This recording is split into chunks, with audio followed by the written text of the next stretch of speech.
सुबह सुबह प्रथा काफ़ी ज़्यादा परेशान थी। हे भगवान, इस घर में कितना खाना बनता है। इतना खाना तो किसी ढाबे में भी नहीं बनता होगा। मुझे माँ जी से बात करनी ही होगी, वरना आधी ज़िंदगी तो मेरी रोटी बेलने में ही निकल जाएगी। अभी माँ जी के पास जाती हूँ। प्रथा अब सास के पास जाती और कहती है, माँ जी, मैं अब इस घर का खाना नहीं बनाऊँगी। क्यों बहू, क्या हो गया? खाना तू नहीं बनाएगी तो क्या कोई बावर्ची आकर खाना बनाएगा? अरे माँ जी, किसी बावर्ची को बुला तो लीजिए, वो भी इस घर का खाना नहीं बनाएगा। आपको पता ही है कि इस घर में कितना खाना बनता है। सब ठूस ठूस कर रोटी खाते हैं। अरे 100 रोटियाँ कौन खाता है एक घर में? मेरी तो आधी ज़िंदगी खाना बनाने में ही निकल जाएगी। ऐसे कैसे चलेगा माँ जी? अरे बहू, अब खाना तू नहीं बनाएगी तो कौन आकर बनाएगा? मुझसे तो बनाया नहीं जाता। इतने सालों तक इन सबको खाना बना बना कर दिया है। मैंने तेरा ही इंतज़ार किया था। अब बहू भी नाटक कर रही है। अब मैं क्या करूँ इसका? माँ जी, आप कुछ भी कीजिए, लेकिन अब मैं खाना नहीं बना सकती। इतना खाना बना बना कर तो किसी दिन मैं उसी किचन में ही दम तोड़ दूँगी। मुझसे खाना नहीं बनाया जाता माँ जी। कितनी गर्मी पड़ती है, फिर भी मैं उस किचन में 100 रोटियाँ बेलती रहती हूँ, लेकिन आपकी को किसी को भी मेरी दया नहीं आती। अच्छा बहू, ठीक है, मैं कुछ करती हूँ, लेकिन हाँ, जब तक कि मैं इसका सॉल्यूशन नहीं निकाल लेती तब तक तो तुझे खाना बनाना ही पड़ेगा। माँ जी, आप जल्दी कुछ कीजिए, क्योंकि मैं ज़्यादा दिनों तक अब खाना नहीं बना सकती। सास अपने पति के पास जाती और कहती है, देखिए ना जी, बड़ी बहू बहुत ही नाटक कर रही है कि अब वो खाना नहीं बनाएगी। नाटक करें नहीं तो क्या, हमारे घर में 100 रोटियां बनती है। कितने ही नौकर भाग चुके हैं, लेकिन यहाँ बात अगर बड़ी बहू से कह दूँ तो वहाँ खुद भी अपने मायके चली जाए। अब मैं क्या करूँ? मुझे तो कोई रास्ता नज़र ही नहीं आ रहा। हाँ हाँ, ये बात तो सही है। बेचारी बड़ी बहू किचन में अकेली ही खाना बनाती रहती है। क्यों ना हम शुभम की शादी कर दें? वैसे भी वहाँ शादी के लायक हो गया है। उसकी शादी कर देंगे तो छोटी बहू आ जाएगी और बड़ी बहू की काम में मदद मिल जाएगी। इससे बड़ी बहू परेशान भी नहीं होगी। दोनों आधी आधी रोटियाँ बेल लिया करेगी। हाँ हाँ, आपका कहना तो ठीक है, लेकिन शुभम कहाँ शादी करने का नाम लेता है। जब भी उससे शादी की कहो तो दूर ही भागता है। शादी के नाम से तो पता नहीं उसे क्या हो जाता है। अरे शादी करेगा नहीं तो क्या? अगर मैं कहूँगा तो उसे करना ही पड़ेगा। शादी वो नहीं करेगा तो कौन करेगा? तुम्हें पता है, मैंने एक दिन बड़ी बहू को देखा है। सुबह से शाम हो गई थी, लेकिन वह सिर्फ रोटियां ही बेल रही थी। सुबह खाना बनाती है, फिर शाम को खाना बनाती है। 100 करके 200 रोटियां दिन भरी वह बेलती रहती है। लेकिन हम घर वाले उसकी दया नहीं लेते, लेकिन उसने सही रास्ता अपनाया है तुम्हें बताकर कि अब मैं खाना नहीं बना सकती। इसी से हमें ये आइडिया तो आ गया कि हम अपने बेटे शुभम की शादी कर देंगे। हाँ हाँ, अच्छा, हम शुभम से बात करते हैं। रात को जैसे ही शुभम आता है तो, अरे माँ, आप ये क्या बातें कर रही हो? मैं शादी नहीं कर सकता। आपको पता है ना, अभी मेरी उम्र ही क्या है। मुझे अपना बिजनेस खड़ा करना है, अभी से मैं शादी नहीं कर सकता। लेकिन बेटा शुभम, तुझे शादी करनी ही होगी। तेरी भाभी की हालत देख ले, बेचारी दिन भर खाना बनाती रहती है। इस घर में 100 रोटियां बनती है, सुबह शाम दोनों वक्त की रोटियां मिलाकर 200, और वहाँ अकेली ही दिन भर बेलती रहती है। उसकी थोड़ी बहुत दया ले ले। तेरे पापा ने मुझसे कहा है, अगर तू शादी के लिए हाँ नहीं करेगा तो वहाँ तुझे इस घर से निकाल देंगे, और हाँ, बिजनेस में भी तेरी बिल्कुल मदद नहीं करेंगे। अरे माँ, ये कौन सी बात हुई? पापा से आप बोल दो ना माँ, मुझे अभी शादी नहीं करनी। बेटा, अपनी भाभी के लिए तो कर ले, देख ले उसकी हालत क्या हो गई है। हाँ देवर जी, शादी कर लीजिए ना। आप देख सकते हो, दिन भर मैं किचन में अकेली ही रहती हूँ। अगर मेरी देवरानी आ जाएगी तो मेरी मदद भी मिल जाएगी, मेरी दोस्त मिल जाएगी, और हम दोनों का अच्छे से टाइम पास हो जाएगा। आपको पता है, मैं दिन भर किचन में अकेले ही पकती रहती हूँ। खाने की जगह आधी तो मैं ही पक जाती हूँ। अच्छा भाभी, ठीक है, अगर आप कह रही हो तो मैं शादी कर लेता हूँ। कुछ ही दिनों बाद शुभम शादी कर लेता है, और अब प्रथा की देवरानी आ जाती है। प्रथा बहुत ही खुश थी। अच्छा हुआ देवर जी ने शादी कर ली, वरना पता नहीं इस घर में खाना बना बना कर तो मेरी जान ही चली जाती। लेकिन किसी को इस बात का फ़र्क नहीं पड़ता। अब देवरानी जी आ गई है तो किचन का बहुत सारा काम संभाल लेगी।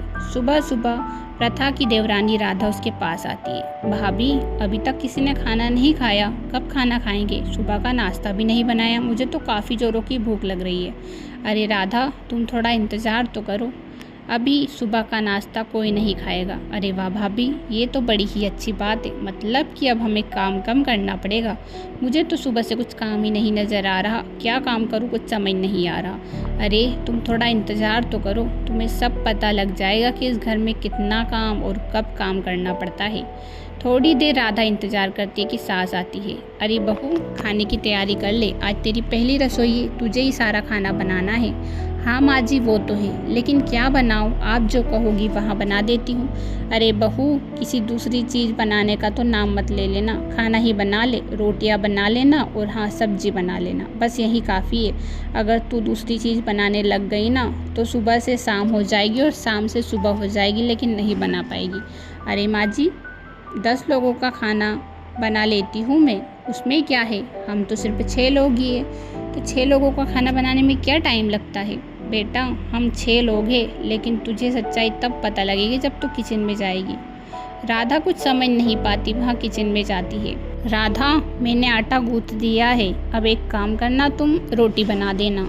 अरे भाभी, लेकिन इतना आटा किसके लिए है? इतने आटे में तो हम 1 महीने की रोटी बना सकते हैं, आपने एक ही दिन में इतना आटा बना दिया। अरे तुम्हें पता नहीं है इस घर का, इतनी रोटियां ही खाते हैं ये लोग। भाभी, ये रोटियां खाते हैं या ढाबा चलाते हैं? इतना खाना कौन खाता है?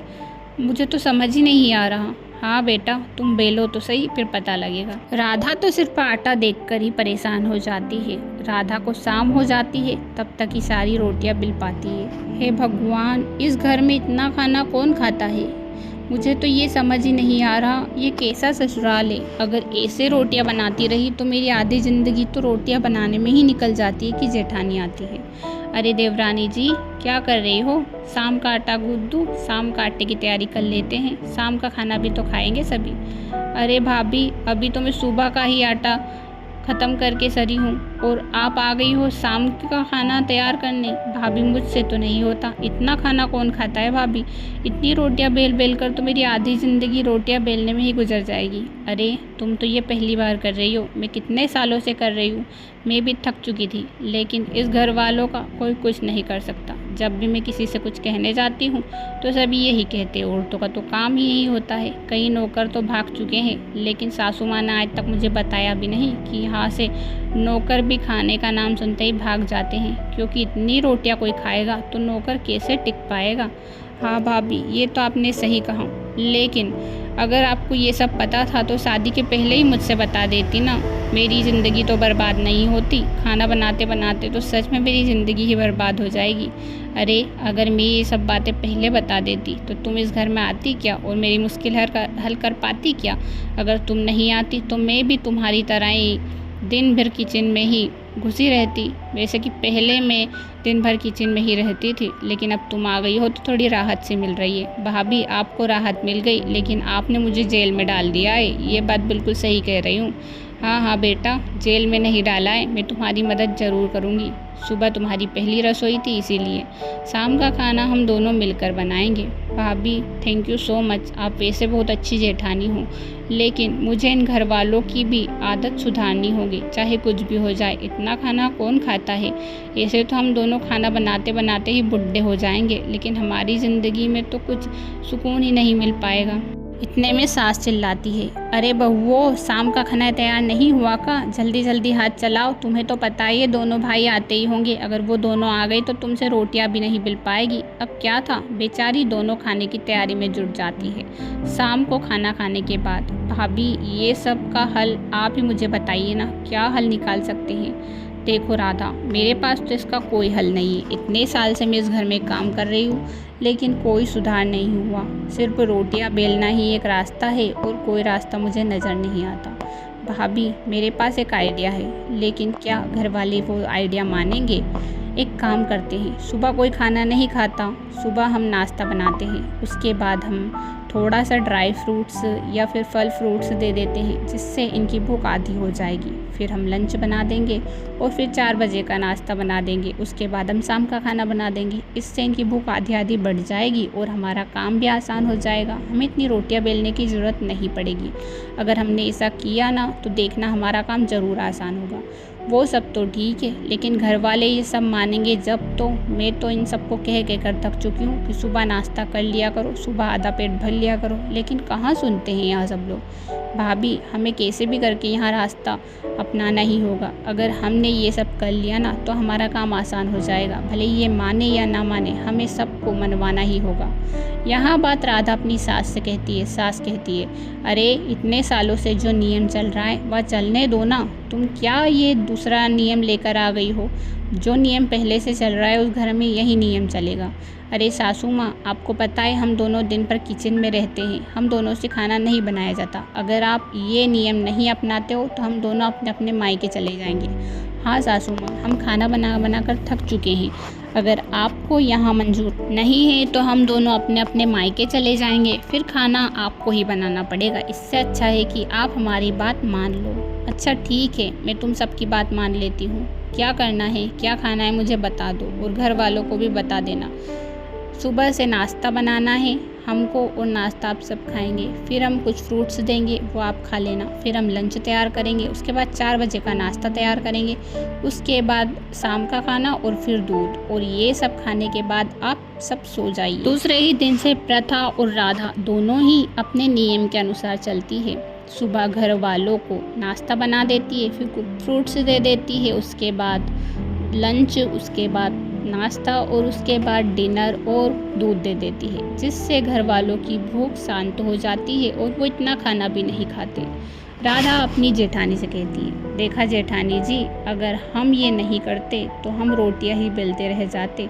इसलिए हर प्रॉब्लम का सॉल्यूशन होता है और उस सॉल्यूशन का निकालना हमारे हाथ में ही होता है। हाँ राधा, सच में तू आ गई है ना, तो तूने ये सॉल्यूशन निकाल दिया और इतने सालों तक मैं दिन भर रोटियां ही बेल रही थी।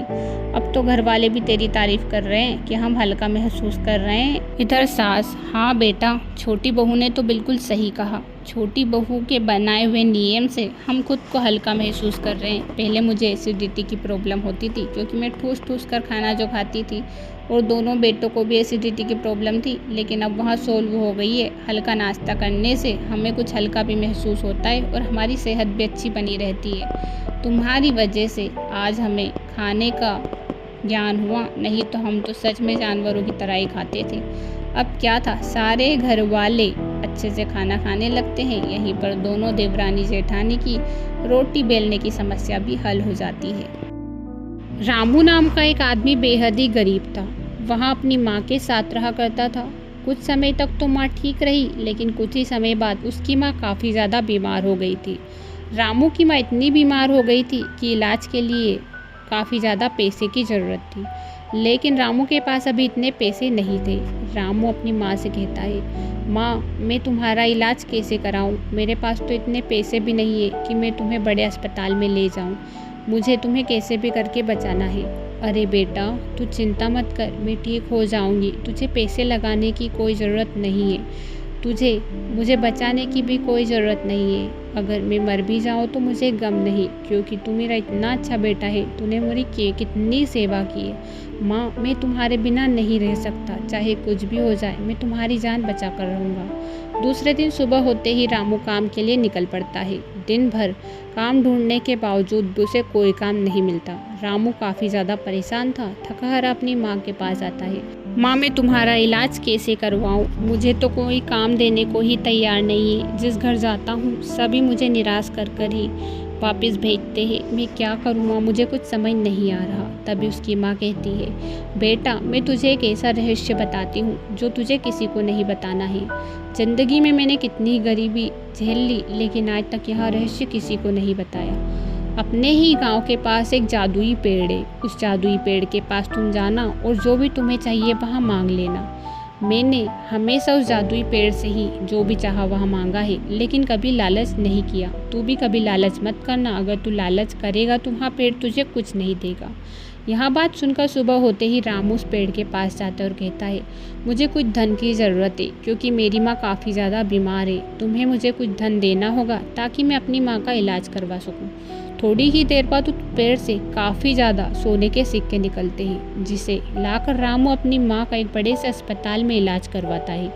थोड़े ही दिनों बाद रामू की माँ ठीक हो जाती है और रामू को कुछ पैसे की ज़रूरत थी, इसलिए रामू फिर से उस पेड़ के पास जाता है। मुझे कुछ पैसे की ज़रूरत है ताकि मैं अपनी माँ का अच्छे से पालन कर सकूं, अपनी माँ को अच्छा खाना खिला सकूं और अच्छा जीवन दे सकूं। मुझे कुछ पैसे की ज़रूरत है। रामू को वहाँ पेड़ फिर से धन दे देता है, लेकिन यह सब एक गांव का धनीराम सेठ देख रहा था। धनीराम सेठ को लालच आ जाता है। अरे वाह, ये तो जादुई पेड़ है। अगर मैंने इस पेड़ से कुछ मांगा तो यह पेड़ मुझे भी कुछ न कुछ जरूर देगा। रामू जैसे ही वहाँ से जाता है, सेठ धनीराम उस पेड़ के पास जाता है और कहता है, मेरी माँ काफ़ी ज़्यादा बीमार है, मुझे कुछ पैसे की ज़रूरत है। क्या पेड़, मुझे तुम कुछ पैसे दोगे ताकि मैं अपनी माँ का इलाज करवा सकूँ?